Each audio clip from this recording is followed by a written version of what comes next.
does the culture need to fundamentally change for this team really to move forward meaningfully? And I had never really thought about it that way, with the idea of how they view themselves and the sort of, but after you had said it to me, I kind of replayed what Jori had said, where he had talked about focusing on all these positives and stuff. And I was like, man, Jori's right. Like there is this element of embracing a sort of culture of greatness that really isn't so great. And maybe that's part of what's standing in the way of the organization at times.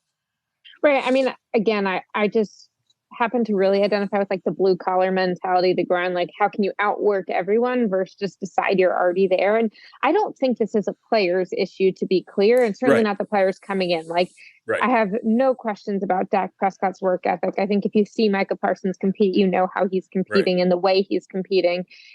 And there are a lot of guys I could go down the list about that. That said, when you have an owner like Jori, like you said, being like, look, we're great, when you have the valuation of them being $7.5 billion roughly for their value on Sportico this week. And you see, okay, well, James Washington goes down at receiver, they're thin. And Jori's telling us today, I don't feel any urgency to bring another veteran in. And I mean, you just don't always see decisions being made in what appears to be the best interest of winning. And I think that's challenging. I think that the league is too much of a league of parity to overcome that. A lot of times you can't put yourself at a disadvantage, because disadvantages are going to come. And we just haven't seen that. And I think, again, even getting a quarterback like Dak in the room, who might be the leader you want and might be that caliber of top 10 quarterback that you need, if you don't give him any tools to work with or the coaching at certain times in his career that he needs, I think it's not that he's not taking responsibility. It's that you're not setting him up to win. And not only that, I think it would be different if there wasn't $20 million of available. I mean, look, there's availability to make moves. Now I get it. I'm not a fan of teams, unless it's by design, necessarily pressing themselves up against the salary cap and maxing it out before the season even starts, particularly knowing that, hey, look, at the end of camp, some individuals might become available that you didn't necessarily think would be. And then obviously the trade deadline's far more active now. So I like having some of that cap ammunition there. As you said, with the Washington injury, Michael Gallup pretty much being like, hey, I don't know if it's realistic I'm going to be out there. Yeah, he will not be out there first. Yeah. I just don't know offensively.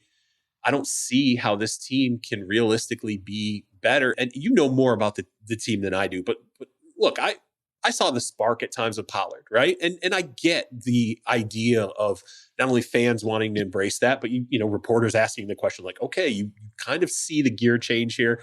But then Jori comes out and basically says, look, I feel like a lot of the bulk of what happens in the backfield still has to go through this guy. And at times that feels like stubborn. It just feels stubborn. I don't know how else to process it than just to be like, this feels like a stubborn statement. Yeah, we see a lot of stubbornness out here, a lot of intransigence. You start to get all of the thesaurus words very familiar because you're constantly using them. And again, if he had said, we're not using our cap space because we want to save room for CeeDee Lamb, Trayvon Diggs, Micah Parsons coming out. Right.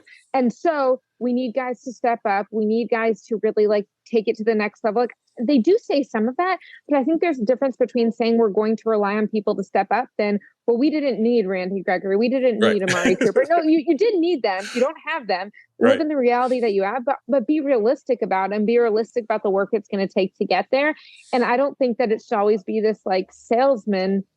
We have it, what we need, and we're better than we were last year. Like, on what metric are you better than you were last year? Like, Dak's shoulder is better than it was last year when he strained it in training camp.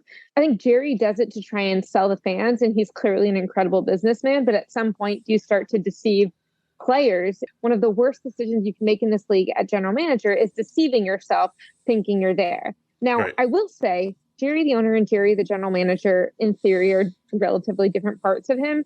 And maybe when he's giving this sales pitch, it's Jori the owner who wants to sell tickets more than Jori the general manager. But if you can't keep those straight and you're making personnel decisions accordingly, you can get a little confused and not necessarily always make decisions that are going to lead to the best chance to win.